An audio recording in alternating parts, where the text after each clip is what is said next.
प्रकार की प्रतियोगी परीक्षाओं की तैयारी ट्रिक्स और इजी मेथड से करने के लिए सब्सक्राइब करें हमारा चैनल और साथ में लगे बेल आइकन को भी प्रेस कर दें, जिससे कि हमारे आने वाली वीडियो का नोटिफिकेशन आपको मिलता रहे। और अगर आपको वीडियो अच्छी लगी तो लाइक तो बनता है और वीडियो को दोस्तों के साथ जरूर शेयर करें। अगर आपका कोई सुझाव और कमेंट है तो कमेंट बॉक्स में कमेंट करें। हिंदुस्तान के अमूल्य धरोहर और मेरे प्रिय छात्रों, सत सत बार नमन और प्रणाम। आज अपने पढ़ने वाले हैं अनिवार्य शिक्षा अधिनियम के 38 अनुच्छेद। क्या पढ़ने वाले हैं? 38 अनुच्छेद। उम्मीद करता हूं कि कल इसकी जो पृष्ठभूमि बताई थी और इसके 7 अध्याय बताए थे वो आपको याद हुए होंगे। आज हम इसके अनुच्छेदों की बात करेंगे। किसकी बात करेंगे? अनुच्छेदों की बात करेंगे। अभी क्या चीज़ है ये? तो सबसे पहला जो अनुच्छेद है वो है संक्षिप्त नाम और विस्तार। क्या चीज़ है? पहला जो अध्याय है, पहला अनुच्छेद है, उसमें लिखा हुआ है संक्षिप्त नाम और विस्तार कि इस अधिनियम का नाम क्या है। तो इस अधिनियम का नाम है अनिवार्य शिक्षा अधिनियम 2009।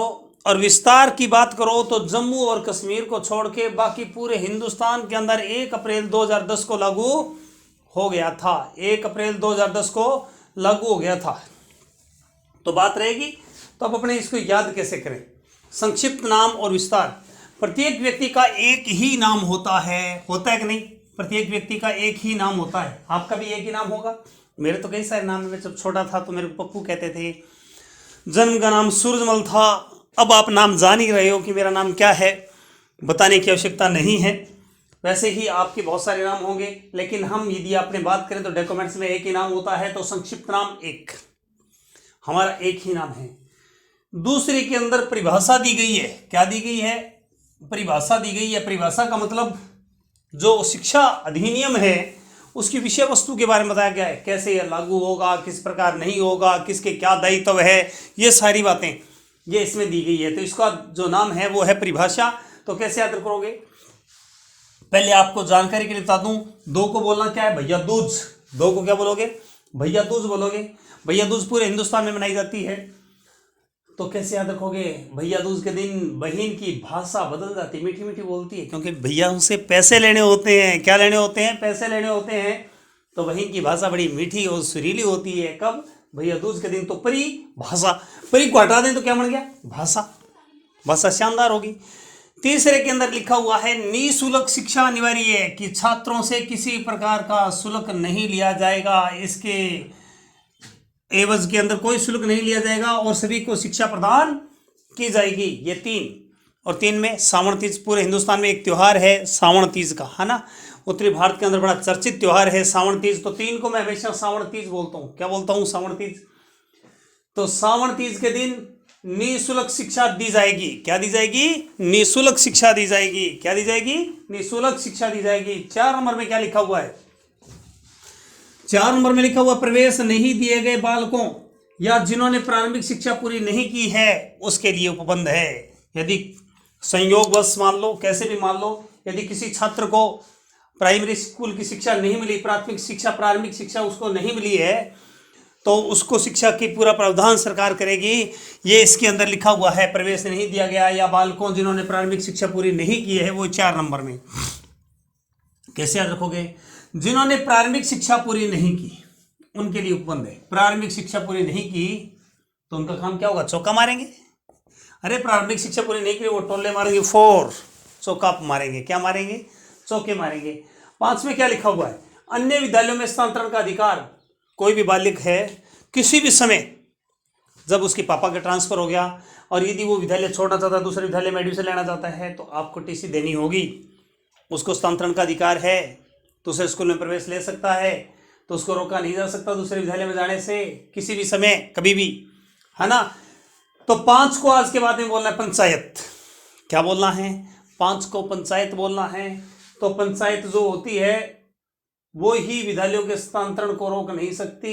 क्या नहीं कर सकती? या ऐसे कर लो, अन्य विद्यालयों में स्थानांतरण का अधिकार हमें 5 को पंचायत स्थानांतरण का अधिकार देती है। तो दोबारा से फिर हम वापस जाते हैं।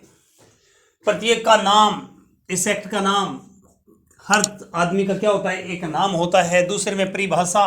तो मेरी बाई, बहन, भैया दूज के दिन, 2 का मतलब भैया दूज, बहन राखी मानती है ना भैया दूज को, तो उसकी भाषा बदल जाती है। 3 को श्रावण तीज, श्रावण तीज को हम निःशुल्क शिक्षा देंगे। क्या देंगे? श्रावण तीज को निःशुल्क शिक्षा देंगे। और 4 में प्रवेश नहीं दिए गए बालकों या जिन्होंने प्रारंभिक शिक्षा पूरी नहीं की है उसके लिए उपबंध है। तो कैसे याद रखोगे? प्रारंभिक शिक्षा पूरी नहीं की वो लोग चौके पर चौके मारेंगे। क्या मारेंगे? चौके पर चौके मारेंगे। 5 में क्या लिखा हुआ है? अन्य विद्यालयों में स्थानांतरण का अधिकार। क्या चीज है? स्थानांतरण का अधिकार दिया हुआ है। तो 5 को बोलना है पंचायत। 5 को क्या बोलना है? पंचायत। तो पंचायत हमेशा क्या करती है? स्थानांतरण का अधिकार देती है। क्या देती है? स्थानांतरण का अधिकार देती है। फिर उसके बाद में 6 में क्या लिखा हुआ? 3 वर्ष के भीतर बुनियादी ढांचा तैयार करना और निर्धारित सीमा में विद्यालय तैयार होना। यदि आपको स्कूल बनाना है, स्कूल बनाना 3 साल के अंदर अनिवार्य होता है। उसका बुनियादी ढांचा जो है पूरी तरह से ए टू जेड पूरी तरह से तैयार करना होगा 3 साल के भीतर, यानी कि जो निश्चित अवधि है उसके अंदर आपको पूरा करना होगा। ये 6 में लिखा हुआ है। ठीक है, तो यहां पर क्या लिखा हुआ है? निर्धारित सीमा में विद्यालय तैयार करना। यहां पर ये ले ले, निर्धारित समय कितना है? 3 साल। तो कैसे याद रखोगे? 6 को क्या बोलोगे? छिक्का। 6 लगाया कभी? क्रिकेट खेली आपने? क्रिकेट खेलते हो तो बड़े बड़े छिक्के मारते हैं। तो यहां पर भी यही चीज है, निर्धारित सीमा में विद्यालय जब तैयार हो जाएगा तो हम उस स्कूल के अंदर छिक्के मारेंगे। क्या मारेंगे? 6। क्या मारेंगे? 6 मारेंगे। 7 नंबर में लिखा हुआ भाइयों, केंद्र और राज्य सरकार इस अधिनियम के उपबंधों को लागू करने और निधियां उपलब्ध करवाएगी। केंद्र और राज्य सरकार इस अधिनियम के उपबंधों को लागू करने, क्योंकि आपको पता है केंद्र सरकार के अधीन जहां पर कोई भी विधानसभा नहीं है, केंद्र शासित प्रदेश है वहां पर, और जो राज्य है वहां पर राज्य सरकारें इस अधिनियम के उपबंधों को लागू करेगी और निधियां उपलब्ध करवाएगी। निधियों का मतलब जान ही रहे हो, वो उपलब्ध करवाएगी। तो कैसे याद रखोगे? केंद्र सरकार और राज्य सरकार अधिनियम को लागू करवाएगी। बस ये याद रखना है आपने। अधिनियम को लागू कौन कराएगी? केंद्र और राज्य सरकार। 7 को क्या बोलोगे? देखो 7, मैं 7 लिख रहा हूं। 7 को ऐसे लिख सकता हूं, सत्य।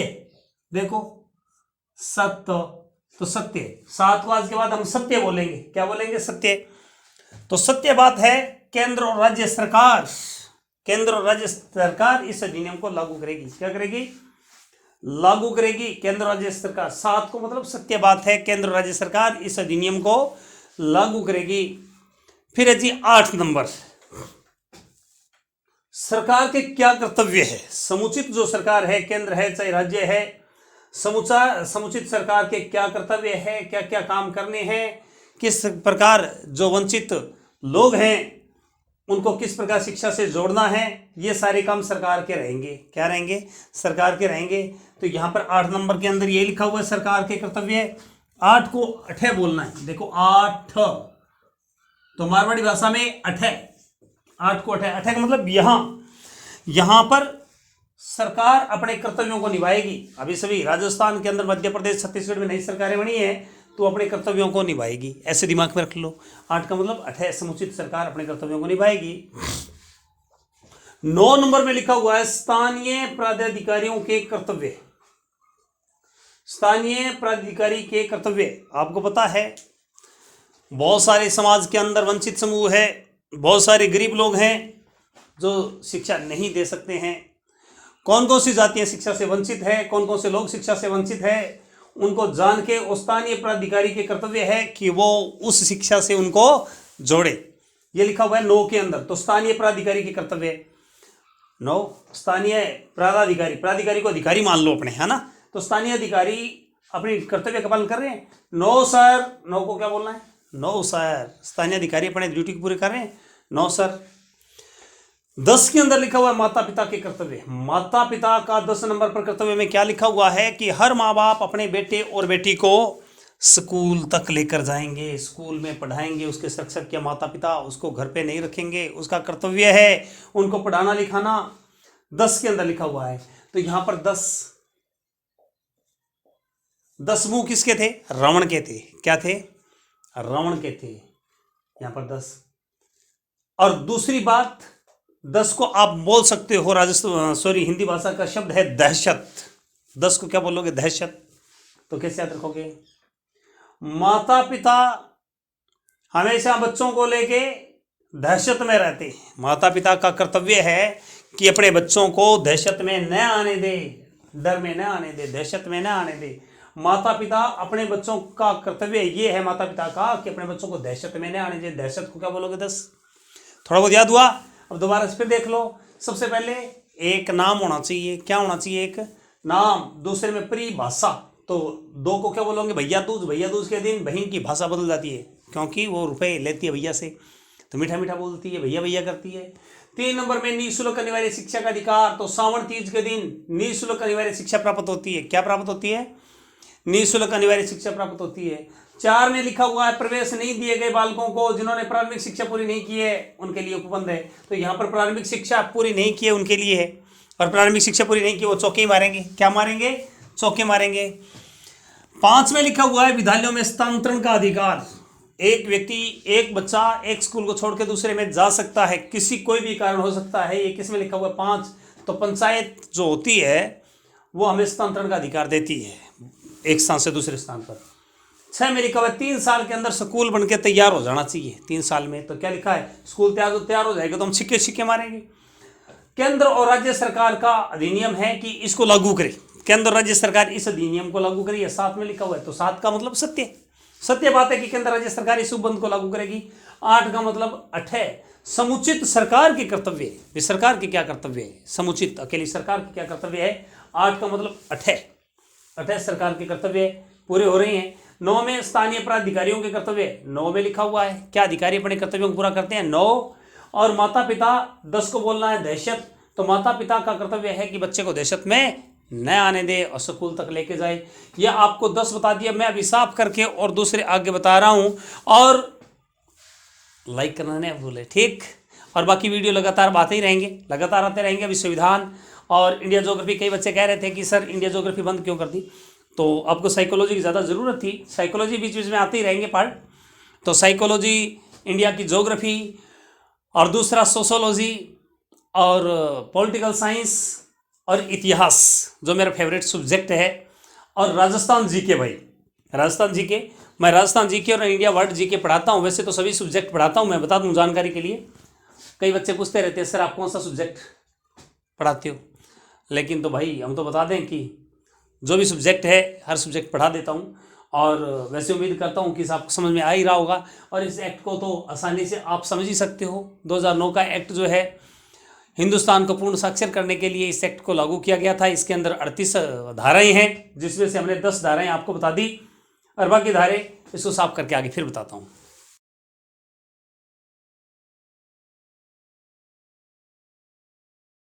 तो दोस्तों 11 नंबर पर देखते हैं हम। 10 तो समझ में आ गया होगा।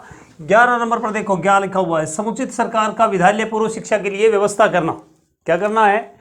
समुचित सरकार का विद्यालय पूर्व शिक्षा के लिए व्यवस्था करना। एक बार फिर बोल रहा हूं, समुचित सरकार जो हमारी सरकार राज्य की, वो विद्यालय पूर्व शिक्षा के लिए व्यवस्था करना। बेटा बेटी के जन्म होने के बाद में 3 साल के अंदर चलना बोलना, वो चलना फिरना वगैरह सीख जाता है। साइकोलॉजी में आप जानते हैं, वृद्धि और विकास के अंदर आपने पढ़ा भी था कि बच्चा जो है वो चलना फिरना वगैरह सब कुछ सीख गया है। उसी के अंतर्गत अपने बात कर रहे हैं कि 3 साल के बाद में 3 से लेके और 6 साल तक सरकार व्यवस्था करेगी, है ना। जैसे किंडरगार्टन स्कूल चलते हैं, वो जिसको प्ले स्कूल बोलते हैं, वैसे सरकार समुचित व्यवस्था करेगी ताकि बच्चा उसके अंदर पढ़ सके और अपने मेमोरी का विकास कर सके, ज़्यादा से ज़्यादा सीख सके। हमारे टाइम के अंदर 7 साल का स्कूल में बच्चा जाता था और 4 रुपये का पग्गा पकड़ लेता था, उसको खींच खींच के लेके जाना पड़ता था स्कूल, बड़ी दिक्कत होती थी। तो यहाँ पर 3 साल के बच्चा और 6 साल तक के बीच के अंदर बालक को ऐसी शिक्षा प्रदान करना ताकि वो पढ़ाई के अंदर उसमें इंटरेस्ट पैदा हो जाए। सरकार ऐसे स्कूलों की व्यवस्था करे, ये इसके अंदर लिखा हुआ 11 नंबर में। तो कैसे याद रखोगे? विद्यालय पूर्व शिक्षा, इसको क्या बोलते हैं? क्योंकि विद्यालय की शिक्षा तो लगभग 6 साल से शुरू होती है अपनी, लेकिन उससे पहले 3 साल तक वो खेल कूद के और जैसे अपने प्री नर्सरी, नर्सरी, LKG वगैरह जो पढ़ते हैं अपने प्राइवेट स्कूलों के अंदर, वैसी शिक्षा की व्यवस्था करना। ये 11 के अंदर वर्णित है, अनुच्छेद 11 के अंदर। तो याद कैसे रखोगे? विद्यालय पूर्व शिक्षा 11 के अंदर है। तो 11 को अपने क्या याद रखेंगे? 11 रुपये का दान, क्योंकि शुभ माना जाता है कि सवाया जो दान होता है वो अच्छा माना जाता है। जब हम विद्यालय पूर्व शिक्षा दी जाती है तो घर वाले 11 रुपए का दान बांटते हैं, दान देते हैं, पहले दान देते हैं, फिर विद्यालय पूर्व शिक्षा प्रारंभ की जाती है। बच्चा जब 3 साल का होते ही और शिक्षा शुरू करता है। 12 का मतलब होता है बाहर चले जाना। 12 को कैसे याद रखोगे? 12 को आज के बाद में बाहर बोलना है। देखो बाहर है, और मैं इसको बाहर बोल सकता हूँ, बाहर जाना। आप जाते हो ना बाहर घूमने फिरने, नाचने खेलने कूदने, और यहाँ पर भी ये चीज है। दुर्बल व अलाभित समूह के लिए नजदीकी निजी विद्यालय में 25% आरक्षण दिया जाएगा। कोई भी स्कूल हो, आपके आसपास में स्कूल हो, प्राइवेट बहुत अच्छा है, शानदार है, उच्च दर्जे का है, लेकिन वो कह रहा है कि जो बीपीएल है, जो दुर्बल है, अलाभान्वित है, जैसे भट्टे के ऊपर जो मजदूर काम करते हैं, या उनकी जो आय है सरकार द्वारा एक निश्चित पैमाने से नीचे है, ऐसे बच्चों को स्कूल में लेना जरूरी होगा, अन्यथा स्कूल के ऊपर खतरे के बादल मंडराने लग जाएंगे। 25% बच्चों को लेना जरूरी है, तो ये 25% है। आगे बात समझ में? तो कैसे याद रखोगे? दुर्बल और अलाभान्वित बच्चों को प्राइवेट स्कूलों के अंदर एडमिशन लेना 25%, ठीक है? याद कैसे रखें? 25% बच्चों को प्राइवेट स्कूल वाले आरक्षण के द्वारा बिना फीस, उनको बिना फीस पढ़ाया जाता है। तो यहां पर क्या चीज है? 12 का मतलब बाहर, बाहर के ऐसे बच्चों को जो फीस नहीं दे सकते, प्राइवेट स्कूल वाले 25% सीटें रिजर्व रखेंगे, बाहर वाले। 12 का मतलब बाहर। अब 13 को 13, हमारे राजस्थान के अंदर ठेठ भाषा के अंदर 13 अपने कहते हैं ना, तुम्हारा या तेरा, तेरे जैसे बहुत देखे ऐसे बोलते हैं ना कई बार। यहां पर ये चीजें, प्रवेश के लिए किसी भी प्रति व्यक्ति फीस या अनुवीक्षक प्रक्रिया का न होना, भी किसी भी प्रकार की फीस या रसीद कोई भी आपको नहीं लेनी पड़ेगी। स्कूल में बिल्कुल निःशुल्क शिक्षा होगी। यदि लेता हुआ पकड़ा गया तो कठोर दंड का प्रावधान है, पैसे चुकाने पड़ेंगे तेरे को कोई भी फीस वगैरह नहीं देनी होगी। बस 13 का मतलब तेरे को स्कूल में चल, अपने कहीं छोटे बच्चे को चल स्कूल में चल, तेरे को कोई फीस नहीं देनी। 14, ये बताओ भी 14, हिंदू धर्म के अंदर भगवान राम थे, 14 साल के वनवास में गए थे ना भाई। हिंदू धर्म के अंदर राम जी को, कृष्ण जी को मानते हैं, मुस्लिम धर्म के अंदर मोहम्मद साहब जी को पैगंबर मानते हैं, और ईसाई धर्म के अंदर ईसा मसीह जी को मानते हैं। सभी लोगों ने बड़ी दिक्कत का सामना किया, अपने नियम कर्तव्य जिस पे समाज चल सके ऐसे कर्तव्यों का पालन करते हुए उनको आगे बढ़ाया। और यहाँ पर भी ये चीज़ है, 14 साल का वनवास, प्रवेश धारण आयु, इसके अंदर लिखा हुआ है कि बालक जो है उसकी कोई भी ऐसी आयु नहीं होगी कि उसको एडमिशन नहीं दिया जा सके। भी इतने साल के बाद में उसको एडमिशन नहीं है। यदि वो 5 साल का है तो उसके अकॉर्डिंग, 10 साल का है तो उसके अकॉर्डिंग, जैसे उसकी आयु है ना, उसकी आयु के अकॉर्डिंग ही उसको स्कूल के अंदर, कक्षा के अंदर एडमिशन मिलेगा। ऐसा नहीं है 10 साल का है तो भाई उसको पहली क्लास में एडमिशन मिलेगा, नहीं, उसको एडमिशन मिल जाएगा। उसके बाद में कोई शिविर वगैरह लगा के और पहली की क्लास में पूरी करवा दी जाएगी, तो उसकी उम्र के आधार पे। तो यहाँ पर प्रवेश धारण की आयु के बारे में 14 के अंदर बताया गया है, उपबंध है। तो कैसे याद रखोगे? भगवान राम, पहले मान लेते हैं, अनपढ़ तो नहीं थे भगवान, लेकिन मान लेते हैं हमारे भगवान जो राम जी हैं वो 14 साल के वनवास के बाद में स्कूल में प्रवेश लिया था। क्या लिया था? प्रवेश लिया था। 15 में लिखा हुआ है पन्हा, मेरे शरण में आ जाओ। 15, देखो मैं 15 लिख रहा हूं यहाँ पर, पनद्रह, 15, इसको पनाह बोल दो हिंदी भाषा में, पनाह में, मेरी शरण में आ जाओ। 15 का मतलब मेरी शरण में आ जाओ। तो बालक प्रारंभ में या विहित समय 6 माह तक किसी भी विद्यालय में प्रवेश ले सकता है। कहने का मतलब है जब स्कूल शुरू हो गए, शुरू होने के 6 महीने तक आप किसी भी स्कूल में एडमिशन ले सकते हैं। कोई भी स्कूल आपको इनकार नहीं कर सकता कि हम तो स्कूल में एडमिशन देंगे नहीं। कितनी बड़ी बात है ये। पहले ऐसा नहीं होता था, कभी भी विद्यालय में प्रवेश ले सकता है, रोक नहीं सकते। ये लिखा हुआ है अनुच्छेद 15 में। तो कैसे याद रखोगे? मेरी पनाह में आ जाओ, मैं स्कूल में एडमिशन दिलवा दूंगा, विद्यालय में एडमिशन है दिलवा दूंगा। 16 में क्या लिखा हुआ है? 16 को कैसे बोलोगे? देखो 16 है और मैं इसको आगे वाले 2 अक्षर ले लूं तो क्या बन गया? शॉल। और शॉल लड़कियां ओढ़ती है ना, लड़के भी ओढ़ते हैं शॉल।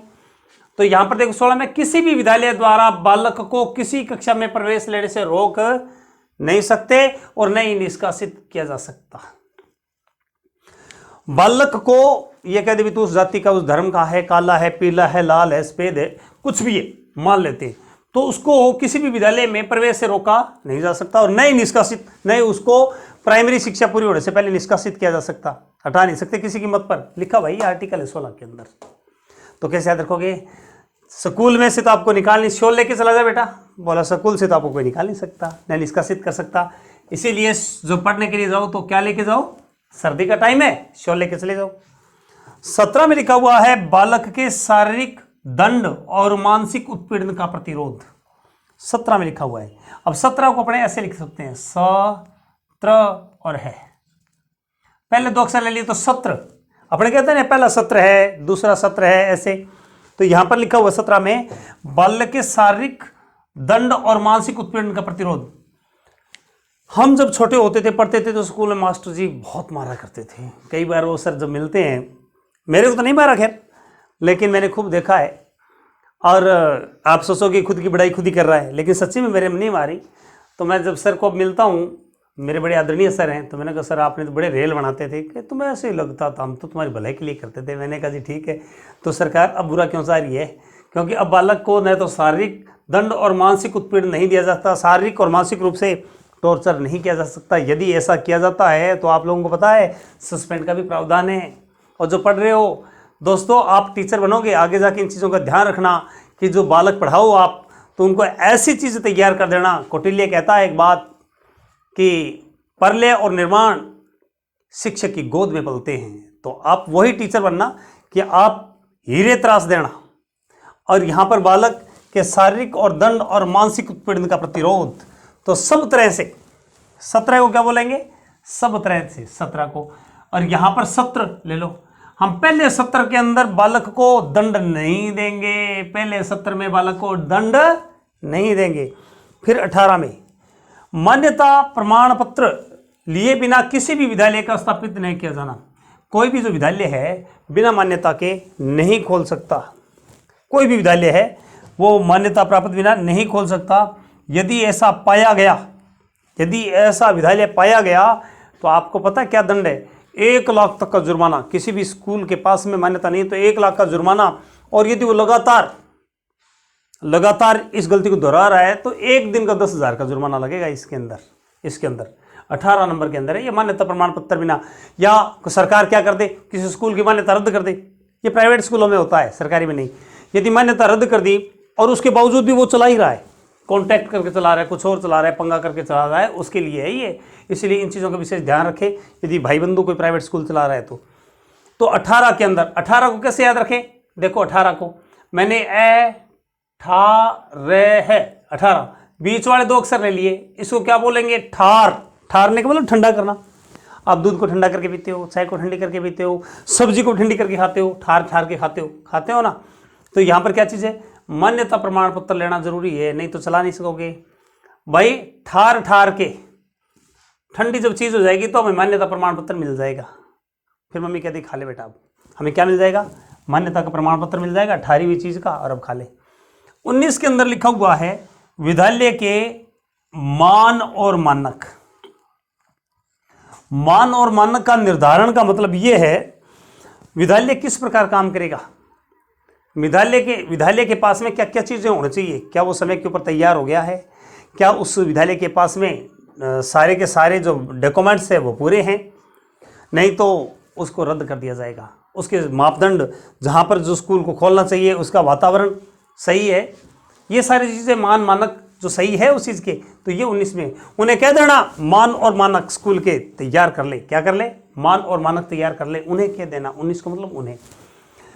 20 में दोस्तों लिखा हुआ है अनुसूची का संशोधन करने की शक्ति। भाई जो ये हम पढ़ा रहे हैं, सरकार इसका संशोधन कर सकती है, इसको हटा भी सकती है। ये सरकार के पास में पावर है। कौन सी सरकार के पास में?